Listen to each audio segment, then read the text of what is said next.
Hello folks, cabinet assembly 102 part 3.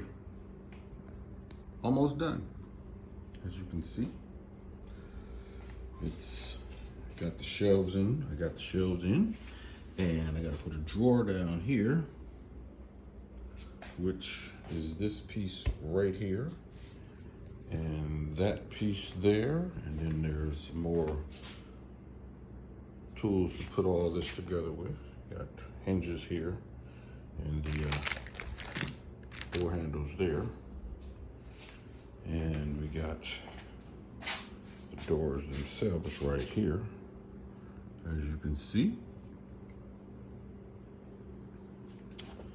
And as you can see, it's taller than the other cabinet. Almost done, almost complete.